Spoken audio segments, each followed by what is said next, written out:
Salut dans le précieux nom du Seigneur Jésus-Christ. C'est passé une bonne semaine? Qu'est-ce que Dieu n'a pas donné à manger cette semaine? C'est pour voir les mains? Oh, vous avez tous été bénis.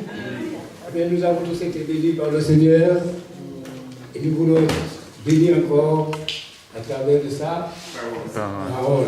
Amen.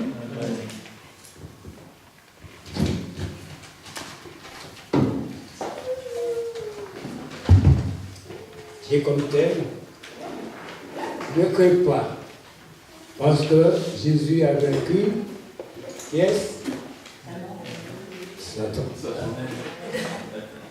L'ennemi suprême de l'homme et de Dieu, ou de Dieu de l'homme, s'appelle Satan. Il a plusieurs noms. Le diable, le malin, il y a plusieurs. Vous savez que nous sommes en guerre. Est-ce que vous le savez? Et cette guerre a commencé où?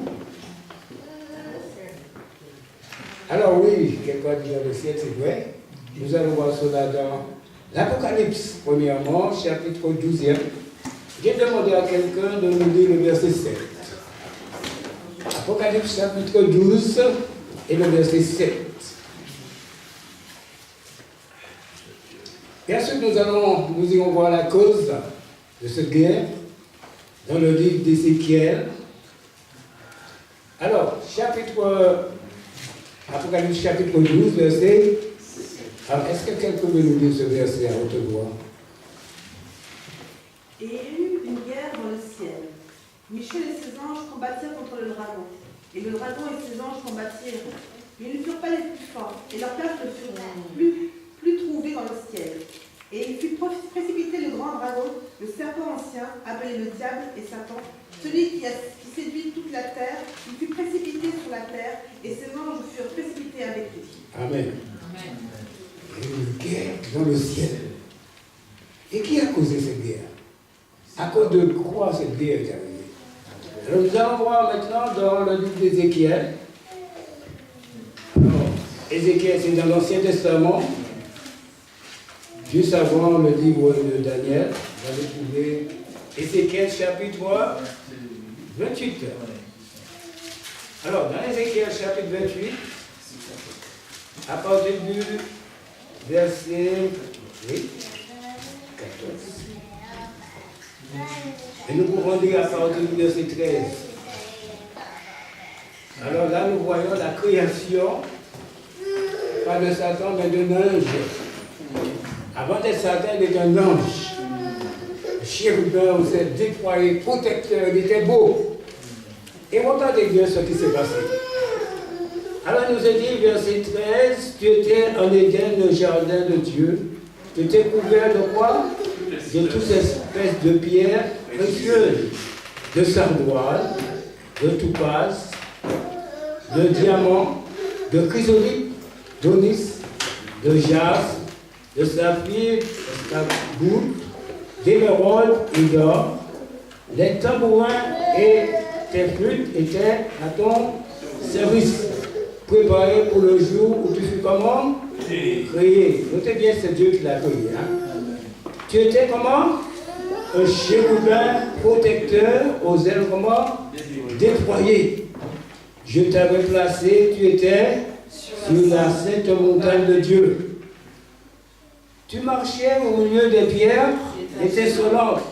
Tu étais intègre dans tes voies depuis le jour où tu fus créé, jusqu'à celui où l'iniquité a été trouvée chez toi. Avant, il était intègre. C'était un chérubin aux ailes déployées. Il était beau et il était intègre. Il marchait bien parce qu'il avait créé. Tout ce que Dieu fait, il le fait bien. Mais ce que Dieu fait toujours, il laisse la liberté. Dieu n'est pas un dictateur. Amen. Quand il a créé l'homme, il a donné à l'homme sa liberté. Il a donné aux anges leur liberté et à Satan à cet ange sa liberté. Et là, nous voyons, par la grandeur de ton commerce, tu as été rempli de violence. et tu as péché. Et là, Dieu n'était pas content. Je te précipite de la montagne, je te précipite, c'est ça? De la montagne de Dieu.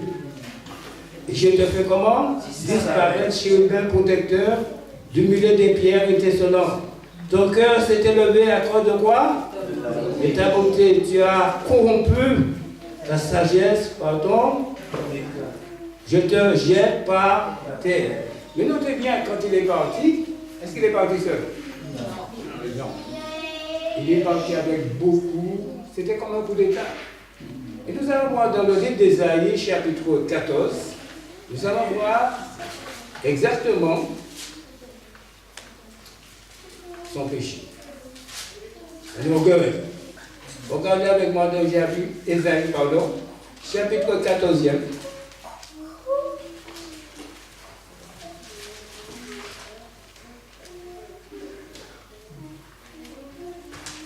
À partir du verset 12. Te voilà tombé du ciel. Alors, j'attends tout le monde, ça va? Oui. Alors, Ésaïe chapitre 14, verset 10. Te voilà tombé du ciel, astre brillant, fils de l'aurore. Tu as battu à terre, toi, le vainqueur des nations. Tu disais à ton cœur quoi? Je monterai au ciel.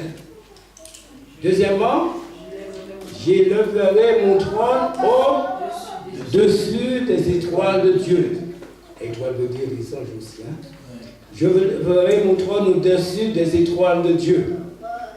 Je m'assiérai sur la montagne de l'assemblée, à l'extrémité de son triomphe. Je monterai sur le sommet de quoi? Et je serai comment? Semblable au Très-Haut. Certains voulaient être semblables au Très-Haut. Quel orgueil. Mais toujours, je monterai. Le jeu signifie l'orgueil. Je monterai, je ferai, et je serai semblable au Très-Haut. Mais qu'est-ce qui s'est passé? Mais tu as été précipité dans le séjour. Enfin, Dieu l'a jeté. Et là, nous voyons le Seigneur Jésus qui rend témoignage de la chute de Satan. Dans Luc chapitre 10, verset 18, il a demandé à quelqu'un de nous lire ce verset. Luc 10, verset 18. Jésus rend témoignage de la chute de l'ennemi. Jésus leur dit, je voyais Satan tomber du ciel comme un éclair. Voici. Voilà, ça va. Jésus dit, je voyais Satan tomber comme. Dieu l'a chassé. Mais quand il est parti, il est parti avec beaucoup d'anges, et ces anges sont lui les démons. Parce que les anges, ce sont des esprits. Enfin, parce que tout est énergie. Ce sont des esprits. Et à ce moment-là, ils sont devenus l'ennemi suprême de Dieu, de l'homme. Et quand Dieu a créé l'homme, dans le jardin d'Éden, qu'est-ce qui s'est présenté? Satan s'est présenté parce que Dieu nous dit qu'il a la possibilité de se déguiser en ange de lumière. Et qu'est-ce qui s'est passé? Il est entré dans un animal, parce qu'il peut entrer, il peut s'écraser dans le serpent, qui est un animal le plus rusé, dit la parole de Dieu. Il a dit à Ève, est-ce que Dieu t'a dit, vous a dit de ne pas manger ce fruit? Elle a dit, oui, Dieu nous a dit de ne pas manger. Mais non, c'est pas vrai. C'est pas vrai. C'est pas vrai. Parce que Dieu sait que quand vous mangez, vous devenez comment? Comme vous mangez. Oui. Et elle fut séduite. Vous voyez comment l'ennemi travaille, bien aimé. En ange de lumière, la parole de Dieu nous dit, il a la possibilité d'entrer. Et là, nous voyons qu'elle fut séduite. Et vous connaissez la fin de l'histoire. Dieu nous a cherchés. Et Dieu a fait une promesse. Il a dit, la postérité de la femme écrasera la tête du serpent. Et à ce moment, Dieu avait tout un plan de salut pour l'humanité. Et quand les jours, les siècles ont bien passé, Dieu a choisi un homme. Et cet homme s'appelle Abraham. Et d'Abraham, Dieu a créé quoi? Une famille Et dans cette famille, Dieu a créé plus tard une nation. Et dans ces nations, Dieu a donné, a créé aussi des prophètes. Il a envoyé des prophètes, il a envoyé des prophéties, il a envoyé des rois. Pour parler en ce qui concerne la venue de Jésus. Les prophètes ont prophétisé, il y en a ceux qui ont prophétisé 1000 ans, David, 700 ans, le prophète Ésaïe concernant la venue de Jésus sur cette terre. Et nous allons prendre maintenant dans Philippiens, chapitre 2 de Philippiens, nous allons voir maintenant Philippiens, dans les épîtres de Paul.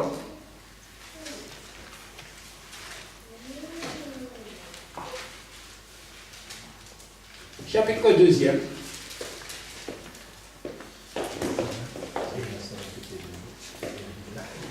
Philippiens chapitre 2. Vous êtes avec moi, ça va? Dans les épîtres de Paul, Philippiens. Nous allons voir, à partir du verset 6e, il nous a dit,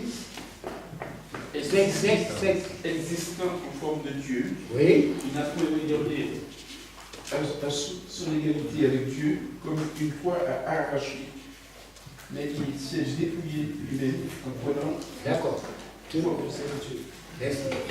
Là, nous voyons que le Seigneur va faire quelque chose. Le temps est arrivé. Et le Seigneur va, comme nous dit le frère, il vient de le dire, il va se dépouiller. En prenant une forme de serviteur. Nous avons ce qu'on appelle le mystère de l'incarnation. Jésus-Christ va laisser son ciel. Et qu'est-ce qui va se passer? Dieu avait prédit qu'il allait choisir une femme vierge. Et cette femme s'appelle comment? Marie. Et là, Marie a reçu du Seigneur ce message. Et là, c'est Marie qui va mettre au monde le Seigneur Jésus selon la chair. D'accord? Nous sommes d'accord? D'accord. Puisque Dieu doit accomplir notre salut. Il avait dit la postérité de la femme écrasera la tête du serpent.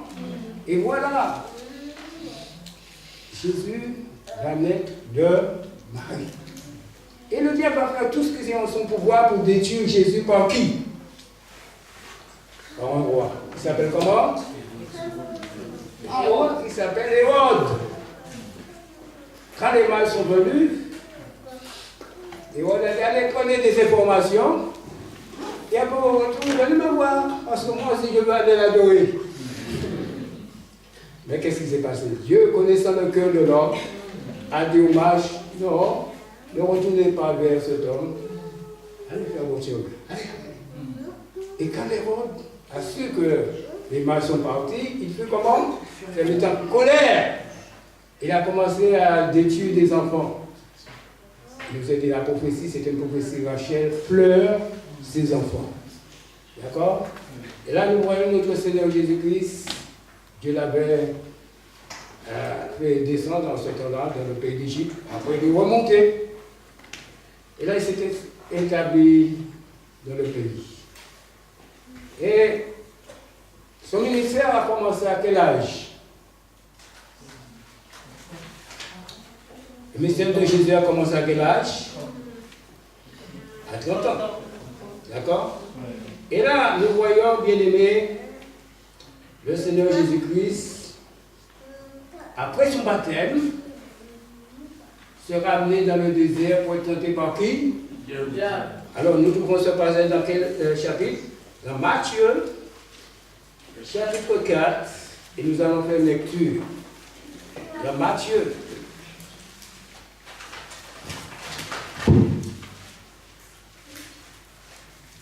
Matthieu, chapitre 4.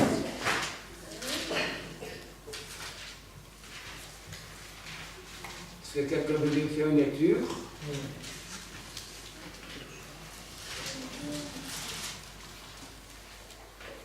À partir du verset 1er. Vous pouvez venir? Alors Jésus fut amené par l'Esprit dans le désert pour être tenté par le diable. Oui. Après avoir jeûné 40 jours et 40 nuits, il eut faim. Le tentateur s'étant approché lui dit, « si tu es fils de Dieu, ordonne que ces pierres deviennent des pains. Jésus répondit, il est écrit, l'homme ne vivra pas de pain seulement, mais de toute parole qui sort de la bouche de Dieu. Merci, c'est vrai. Merci. Alors là, nous voyons que Jésus, après son baptême, tout de suite, le diable s'est mis au combat. En attaquant le Seigneur Jésus, Jésus venait de jeûner combien de jours? 40 jours. Et 40 nuits. Et le diable savait qu'il avait faim. Il s'est approché. Vous voyez comment il est usé, il nous surveille. Est-ce que le diable vous surveille ce matin? Il est là, il se met là aussi dans l'assemblée. Il peut s'asseoir, hein? Parce que c'est l'église en nom de lumière bien-aimée. Et là, nous voyons ici, il va attaquer le Seigneur. Et il nous a dit, le tentateur, verset 3, s'étant approché, il lui dit, si tu es le Fils de Dieu, ordonne que ces pierres deviennent quoi? Des pains. Jésus pouvait le faire, n'est-ce pas? Mais Jésus n'a pas obéi. Jésus lui répondit, il est écrit, parce que Jésus va se servir de l'écriture, de la parole. L'homme ne vivra pas de pain seulement, mais de toute parole qui sort de la bouche de Dieu. Le diable le transporta, verset 5, dans la ville sainte et le plaça du haut du temple. Et lui dit, si tu es le Fils de Dieu, jette-toi en bas, car il est écrit. Cela veut dire, bien aimé, que le diable connaît la parole. Parce qu'il y a une prophétie aussi. Il est écrit, il donnera des ordres à ses anges à ton sujet. Et te porteront sur les mains de peur que ton pied ne heurte contre une pierre. Écoutez bien, il a dit, il est écrit. Il connaît les Écritures, le diable. Et si vous voyez, bien aimé, c'est pourquoi les charlatans. Il y a beaucoup de charlatans pour enlever toute l'inquiétude dans le cœur de leurs amis ou de ceux qui viennent les consulter. Ils ont une grosse Bible. Là, et là, la personne dit, bon, c'est une personne qui lit la Bible. Hein? Il lit la Bible, il n'est pas méchant parce qu'il lit la Bible, il a une grosse Bible. Là, c'est de la fumée. C'est de la fumée. Parce que le diable, il est un menteur. Vous voyez ça? Et c'est pour cela, nous voyons, il y en a tous des charlatans qui connaissent la parole de Dieu pour citer aussi la parole de Dieu. Mais ça vient du diable. Alors là, nous voyons, verset 5, Jésus lui dit, il est écrit, tu ne tenteras point le Seigneur, ton Dieu. Est-ce que le diable a terminé avec Jésus? Non. Le diable le transporta encore sur une montagne très élevée, lui montra tout le royaume du monde et leur gloire. Et lui dit, je te donnerai toutes ces choses si tu te prosternes et m'adores. Jésus lui dit, où dis-toi, Satan? Car il est écrit, tu adoreras le Seigneur, ton Dieu, et tu le serviras lui seul. Là, nous voyons, bien aimé, le diable, aujourd'hui, c'est comme ça qu'il travaille. Il propose aux gens des choses. Il y a un ami qui me disait un jour, tu sais, je savais ce que le maître m'allait donner comme devoir le lendemain. Je le faisais chez moi. C'était un jeune homme qui était possédé, je ne sais pas si ses parents avaient cherché quelque chose. Il me disait, je savais déjà ce que le maître allait me dire demain. J'avais déjà le devoir. Je faisais le devoir, ça passait. Et aujourd'hui, quand je vois cet homme, il est persécuté. Il a perdu sa vie. Il est dans un état de persécution. Parce que le diable ne donne rien gratuit. Oui, il peut te donner de l'argent, il n'y a pas de souci, il donne déjà de l'argent. Mais à quel prix? Prix de ton âme, mon ami. Il veut ton âme. Alors, tu veux des maisons, tu veux une voiture? Qu'est-ce que tu veux? Tu dis, mais qu'est-ce que tu veux? Demande-moi qu'est-ce que tu veux. je veux des terrain, je veux une maison, je veux un avion, je veux du succès. Il n'y a pas de souci. Mais, attention, il y a des pactes qui doivent signer de ton sang, avec ton sexe, etc. Il y a des... Ah, c'est pas comme ça se passe, mon ami. Il faut que tu signes. Et dès que tu signes, tu es engagé. Et quand tu es engagé avec moi, c'est une affaire sérieuse. On ne sort pas dans cette affaire comme ça. Hein? Mais le diable ne me dit pas ça. Tu donnes de l'argent que la personne croit. Et ma femme disait, elle a lu l'histoire d'une Africaine qui a été élevée chez un prêtre, et le prêtre lui a donné certain pouvoir. Et c'est que chaque jour, chaque matin, il avait beaucoup d'argent. Mais il lui fallait dépenser tout ce qu'il avait comme argent durant la journée. Beaucoup. Et il est devenu esclave de cette affaire-là. Beaucoup d'argent, mais il fallait déposer tout ce qu'il avait. C'est ça.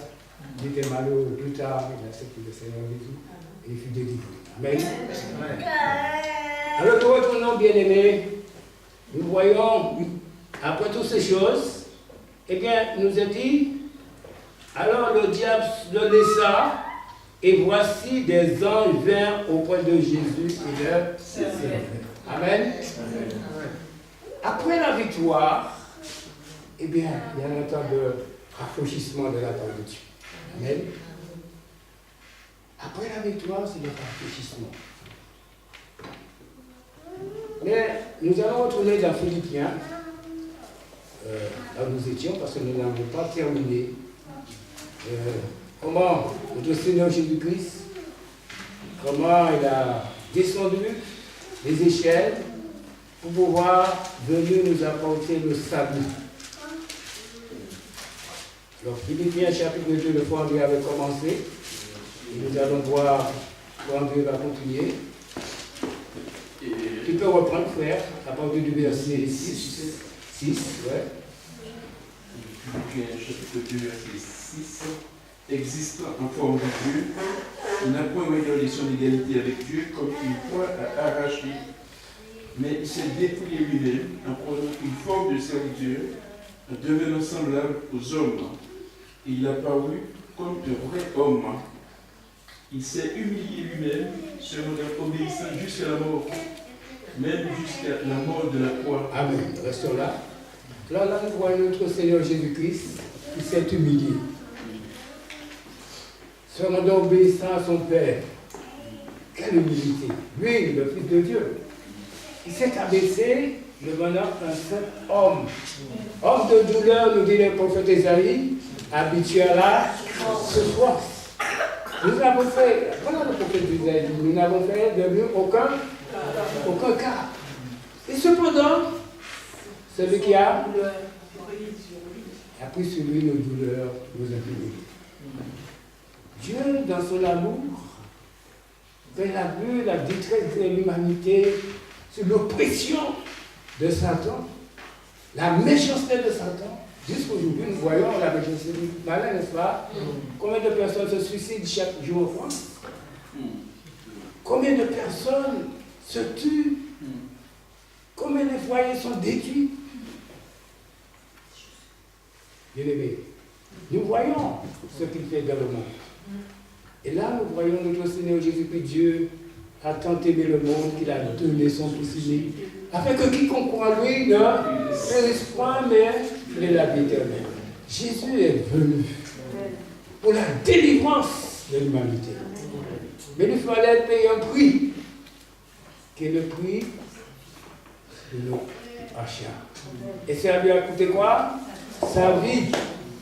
Il a versé pour nous son sang sur la croix. Et c'est par ce sang que nous sommes purifiés. Et par ce sang que nous sommes sauvés. Et c'est par ce sang que nous sommes délivrés de la puissance du diable. Vous voyez? Notre Seigneur Jésus-Christ, son grand cri sur la croix du calvaire, et son dernier cri fut: Père, tout est accompli. Voilà, Seigneur Papa, ce que tu m'avais demandé pour Henri, pour Jacques, pour Alex, pour Alain, Seigneur, papa, ça y est, mon sang fut versé. Et là, à ce moment, il est mort. Amen. Il est mort. Et notre Seigneur Jésus-Christ est ressuscité. Amen. Il est ressuscité. Et qu'est-ce qui va se passer maintenant? Frère Bill va terminer ce verset. C'est pourquoi, verset 9, Oui. c'est pourquoi aussi Dieu lui a souverainement élevé et lui a donné le nom qui est au-dessus de tout nom. Amen. Continue. A fait qu'au nom de Jésus, tout genou fléchisse dans les cieux et sur la terre et sur la terre. Amen. Alléluia. C'est bon. C'est bon. C'est pourquoi aussi Dieu l'a souverainement élevé et lui a donné le nom qui est au-dessus de tout nom. Amen. Amen. Est-ce que nous pouvons applaudir le Seigneur? Amen, amen, amen.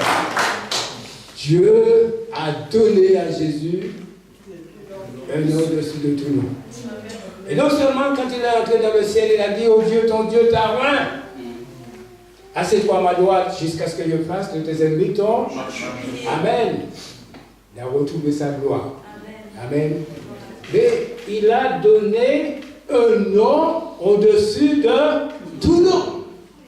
Et aujourd'hui, nous pouvons nous servir de ce nom qui est au-dessus de tout nom contre l'ennemi. Amen. Amen. Contre toute maladie. Contre toute puissance des ténèbres. Quand nous prononçons le nom de Jésus, l'ennemi s'enfuit. Amen. Amen. Parce que l'ennemi sait ce qui s'est passé dans le passé. Il sait qu'il a été vaincu à la croix. Et sa tête fut écrasée. Il va baisser, il va s'en aller. Jésus! Alors nous allons voir cette vérité bien-aimée dans les Actes des Apôtres. Actes des Apôtres, nous allons voir chapitre 4, vous voir. Voilà les Actes des Apôtres.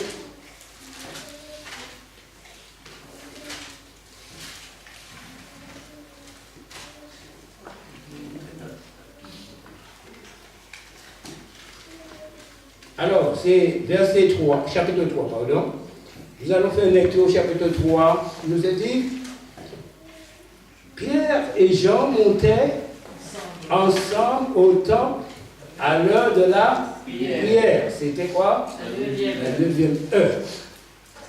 Il avait un homme boiteux de naissance qu'on plaçait tous les jours à la porte du temple, appelé la Belle, pour qu'il demandât l'aumône à ceux qui entraient dans le temple. Cet homme, voyant Pierre et Jean qui allaient y entrer, leur demanda l'aumône. Pierre, de même que Jean, fixa les yeux sur lui et lui dit, regarde-nous. Et il le regardait attentivement, s'attendant à quoi? À recevoir de quelque chose. Alors Pierre lui dit, je n'ai ni argent ni or, mais ce que j'ai, je te le donne. Au nom de qui? Au nom de Jésus-Christ de Nazareth, lève-toi et marche. Il nous est dit, en le prenant par la main, il le fit lever au même instant ses pieds et ses chevilles devinrent comment? De saut, il fut comment? Il se mit à marcher. Il entra avec eux dans le temple, marchant quoi? Sautant, faisant quoi? Amen. Le nom au-dessus de tout nom. Est-ce que ce nom fait des miracles aujourd'hui? Il n'y a pas longtemps, notre deuxième prière, vendredi soir, nous avons eu le témoignage de Gisèle qui disait qu'elle ne dormait pas. Et depuis quelque temps, elle dort. Parce que nous avons invoqué le nom qui est au-dessus de tout nom. Nous avons notre sœur Léontine aussi, c'est papier, je crois, c'était ça. Et si, partout bien aimé, ce nom qui est au-dessus de tout nom, notre Seigneur Jésus-Christ, agit. Moi aussi, il agit dans ma vie. Et vous aussi, il agit dans votre vie. Tous ceux qui reçoivent le Seigneur Jésus-Christ comme sauveur personnel passent de la mort à la vie. De certains à Dieu, l'apôtre Paul le dit. Mais pour que ce nom soit efficace dans sa propre vie, il faut changer de camp. Si on ne change pas de camp, ce nom n'a pas de pouvoir. Moi, dans la parole de Dieu nous est dit que dans les actes des apôtres, il y avait des exorcismes. Ils avaient des exorcismes, un jour, ils ont des exorcismes. Regardez avec moi. Actes des apôtres, chapitre 19. Quand même, il faut lire. Il faut lire la parole de Dieu pour qu'on puisse voir ce qui s'est passé. Actes 19. Verset.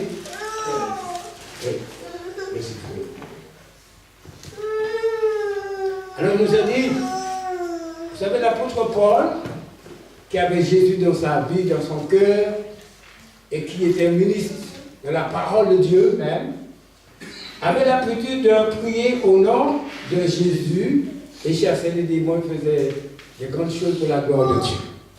Mais là, nous avons vu des hommes, des exorcistes, qui ont regardé Paul. Ils voulaient être des imitateurs. Et là,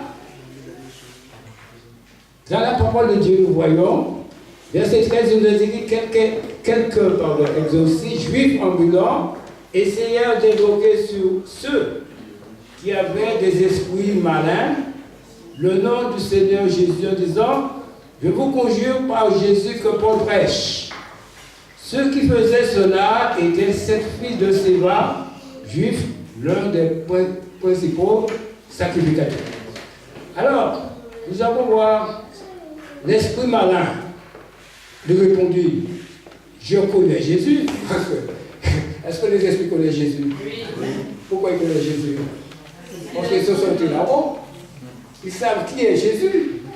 Alors ils disent, l'esprit malin leur répondit, pardon, je connais Jésus, je sais qui est Paul. Moi, ça qui m'a parlé. Je sais qui est Paul. Paul est terrible. C'est Paul qui nous chasse. C'est Paul qui nous maltraite. Et maltraite le royaume. Mais vous,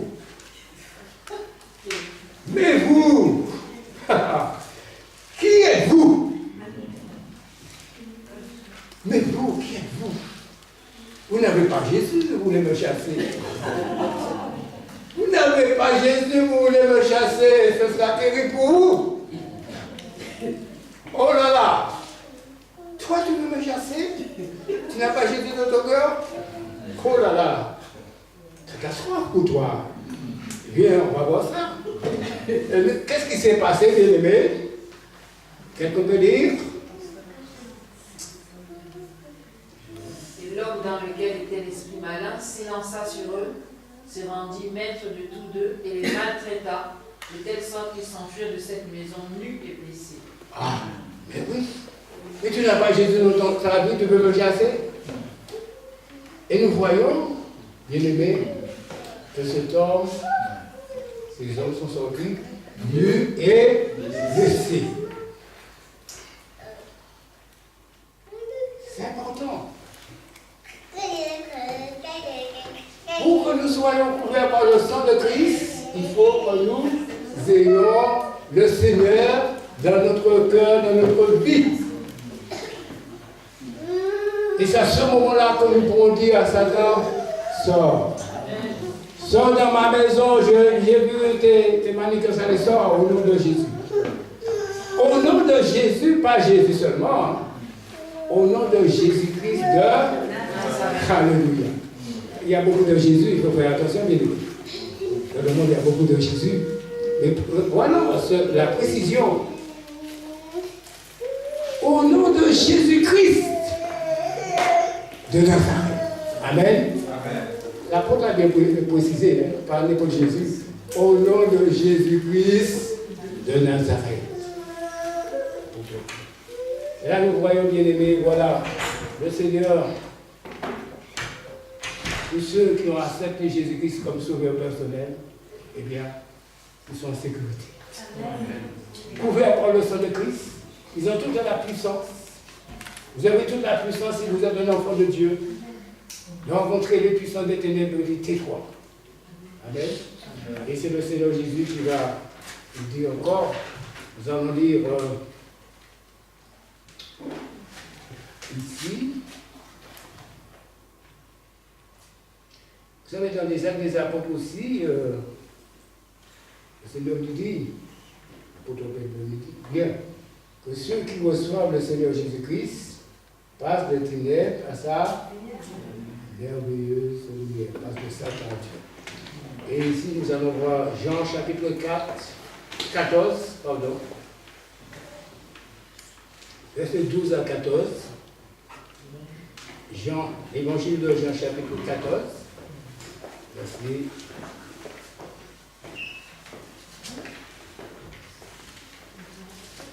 Si quelqu'un a trouvé, lire, à haute voix. Évangile de Jean, chapitre 14, 12 à 14. En vérité, je vous le dis, celui qui croit en moi fera aussi les œuvres que je fais, et il en fera de plus grandes, parce que je m'en vais au Père.